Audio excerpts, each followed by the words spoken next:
The NOLS MythCrushers have answers. It's their job to find common myths and misconceptions related to camping, hiking, and backcountry traveling, and crush them.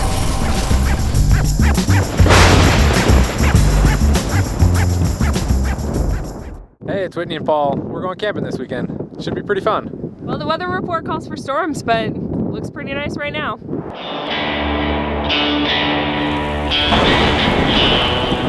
We're here in our tent. It's pouring rain, the wind's picked up, and we've seen some lightning. Currently, we're under a big tree. It's the only one we can find. But hopefully it will shelter us from the lightning and the storm. I don't think the lightning will strike us here. If it does, it'll strike the tree and we'll be fine. Sounds like there's a lull in the storm. I think it might be safe to go outside and make some hot drinks. Would you be shocked to know that you're not really safe camping here? There are many misconceptions regarding lightning safety in the backcountry. You're putting yourselves in more danger with a lot of what you're doing here. You can never be 100% safe in any location, but we've rounded up some tips on how to manage your risk while experiencing a gnarly storm in the wilderness. I'm Brian, this is William, and we are the NOLS MythCrushers. And today we will be crushing some of those shocking lightning myths. But first, what is lightning? Lightning is an atmospheric discharge of electricity. This happens because warm air rises and interacts with ice forming in the clouds. This creates static electricity, similar to rubbing your feet on a carpet. This buildup of electricity creates a large negative charge in the clouds. There's a large positive charge on the ground, and they seek to balance each other out. And when they connect, it creates lightning.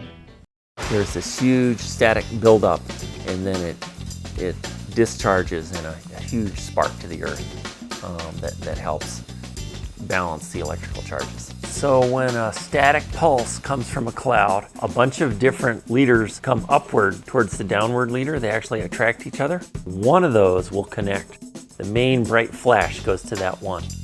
So our first myth is that direct lightning strike is the leading cause of lightning-related deaths. And that's not true. It's actually the ground current that's most likely to get you. Ground current is the leading cause of lightning-related deaths and injuries. About half the people that die around the world by lightning every year die by the ground current. Lightning strikes, it hits the ground, then all this voltage is there that drives current. All these electrons go into the ground. It's more highly concentrated right where it first strikes, and it dissipates across the ground. The difference in voltage is what drives amps of current across your body. If you have one foot standing on the ground and there's one voltage here, and the other foot's standing on the ground over here, there's a different voltage there, especially if your legs are really far apart, there's going to be a greater difference there. It can drive enough current from that lightning strike to kill you. If your feet are closer together, there's a lot less difference between the voltages driving the electricity through your body. And so the ideal thing is just put your feet together. To help illustrate this concept, we met with John Gukin and some volunteers to test ground current. We've set a gutter out with some sand in it. The way you get electricity to conduct better is you use a smaller grain size of dirt and you add more moisture to it, and then it conducts more electricity. And what I want you to do is to feel how when you put your fingers maybe a foot apart, that thing's blinking about once a second. It sends 7,000 volts through there. And if you put your fingers further apart, I can just start to feel it. And now I can really feel it. Now I can really, really, really feel it. And so what I want you to do is to play with it, train your body to remember this so that 50 years from now you remember this, that the closer you put your body parts together on the ground, the less electricity goes through your body. NOLS has proven that experiential education is the best way to learn. In this example, our volunteers are feeling the effect of ground current. This experience will be helpful in the future. Oh, yeah. did that do it? Yeah. All right. Our second myth is that if it's not raining and if storm clouds are not directly overhead, then you are safe from being struck by lightning. 60 or 70% of the lightning happens within the rain column that's underneath the cloud. That means 30 or 40% is outside of it. So if you're on the top of a mountain or any exposed ridge and you see a storm nearby, do not wait to take shelter until it is directly overhead. Seek terrain that offers lightning protection. And lightning is so unpredictable that people have been struck up to 10 miles away from the storm. This myth is crushed. One lightning myth is to lay flat on the ground. Make yourself as low as possible so you avoid being struck by lightning. You absolutely don't want to spread out on the ground. There have been some horrible accidents where people are in their tent and they're all laid out, an arm reaching out this way in their pad and a leg reaching out over their pad the other way, and the ground current goes in the hand and out the foot. It's very ugly. You definitely don't want to be spread out on the ground, maximizing the ground current effect. This myth is crushed.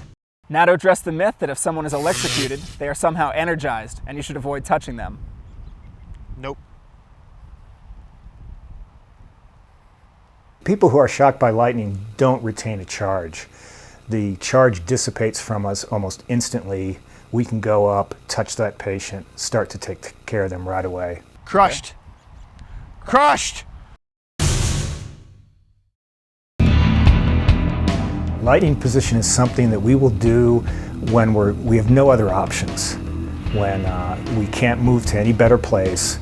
It may protect us a little bit from ground current. So we insulate ourselves off the ground, you put your sleeping pad and you crouch down onto that, making yourself as compact as possible, bringing your legs together and wait out the storm. Because it makes us small and because we're insulated and because we know that ground current is a common way to get injured, it's a good plan when you have no other options to get to a better place. When we're out in the mountains, we're always at risk, but we think about things that increase our risk and we avoid them. We don't stand under tall objects. You don't want to be on the top of the mountain. You don't want to be on the exposed ridge. Even though you can never be completely safe from lightning in the backcountry, it is possible to mitigate the risks of being struck by lightning. Risk of direct strike? Highly improbable. Going to the biggest tree you can find? Bad idea. No storm, no problem? Think again. Lie flat on the ground? Not very helpful. The real way to protect yourself from lightning is to not be in the wrong place at the wrong time.